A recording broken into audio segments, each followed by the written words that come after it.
Então, pessoal, vamos a mais outro exemplo das minhas anotações de aula. Estamos falando sobre trocadores de calor pelo método efetividade NTU.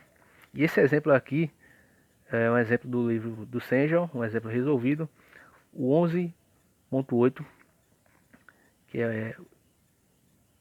ele no caso ele pede para repetir o exemplo 11.4. Foi resolvido utilizando outro método de análise de trocador de calor, que era o método LMTD, ou o método da diferença de temperatura média logarítmica.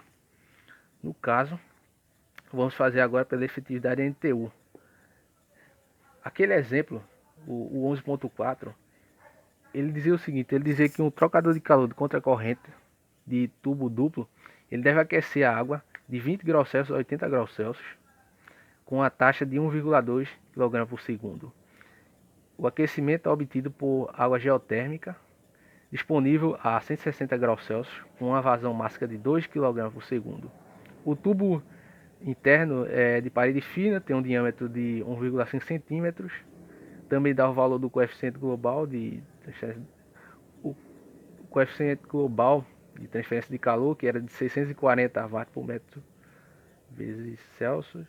E ele pedia para determinar o comprimento do trocador de calor, o comprimento necessário desse trocador de calor.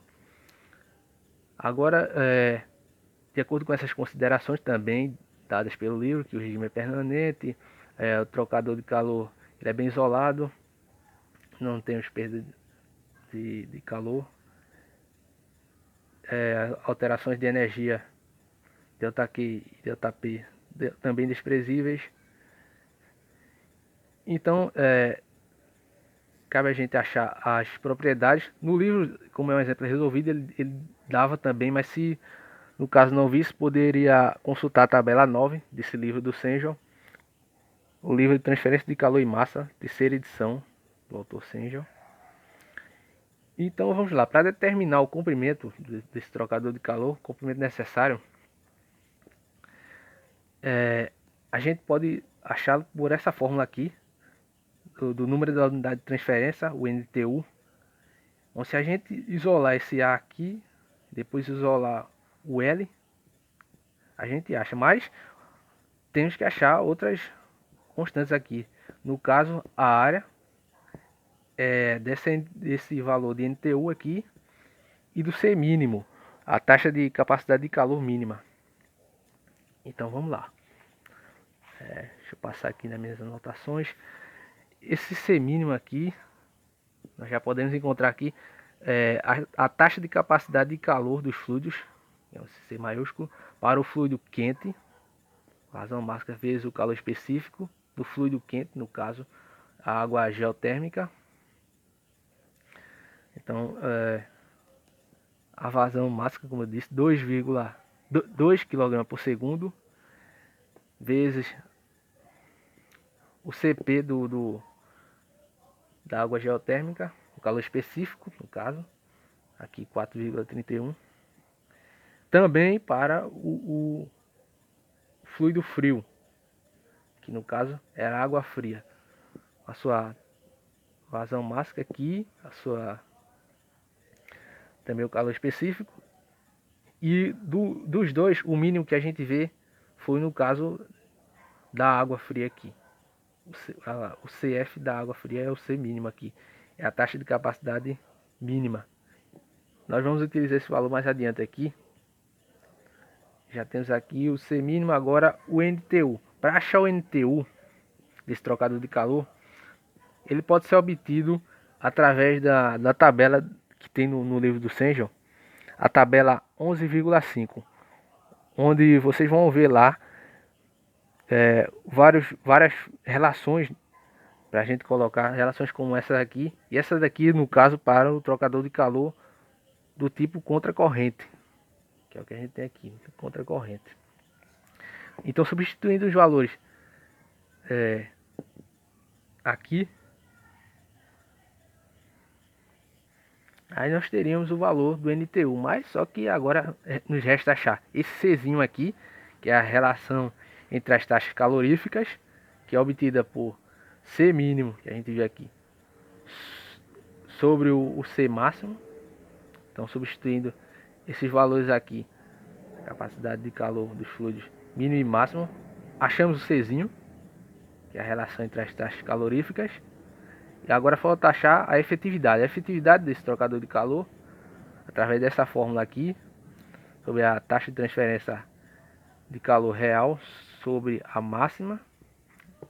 Então vamos achar a taxa de transferência de calor máxima, a gente acha através dessa fórmula aqui, ó, com o valor do C mínimo, no caso, a temperatura TQ de entrada menos TF de saída.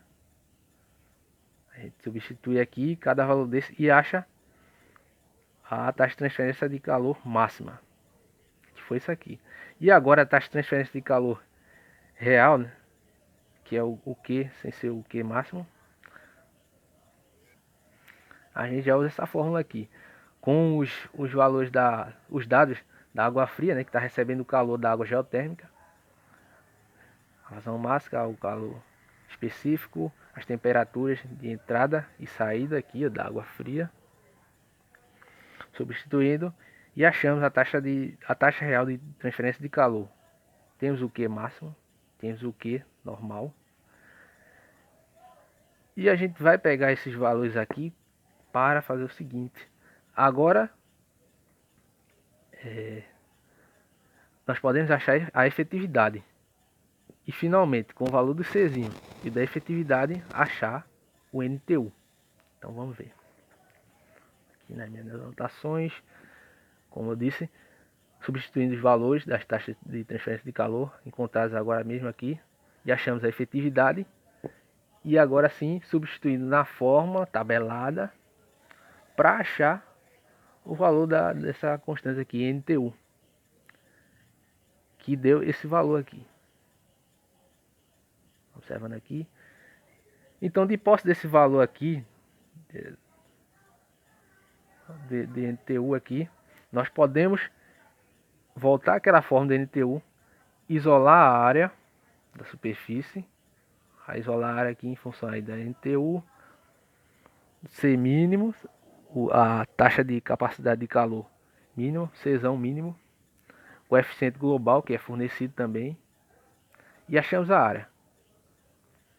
Então, como eu tinha dito, de posse da área aqui, podemos isolar para achar o comprimento L. Achamos cada termo desse aqui e agora isolamos para achar o comprimento L. E foi o que a gente fez aqui. O diâmetro foi fornecido em centímetros, passando para metro, colocando os valores de cada um aqui, e achamos o comprimento L igual a 108 metros. Esse é o jeito que a gente mais prático, mais simples, pelo método da efetividade NTU. Eu pegando aqui das minhas anotações, eu até gravei um vídeo já, quando eu fiz utilizando o método da diferença de temperatura média logarítmica. Foi um pouco mais complicado na minha opinião, e o próprio livro diz isso, ressalta isso, que por esse outro método aqui, vocês conferem no vídeo lá, eu achei o comprimento era igual a L 109 metros. Então deu um valor bem próximo. Essa diferença aqui é pouca, como o próprio livro já mostra aqui. E pelo método da efetividade é NTU de 108 metros. E é o mais prático, é mais simples de ser utilizado em comparação com o método da temperatura média logarítmica. Então é isso, pessoal, essa questão aqui. Espero ter ajudado vocês aqui a esclarecer um pouco, compartilhando as minhas anotações de aula. E valeu por você que assistiu até agora. Então é isso.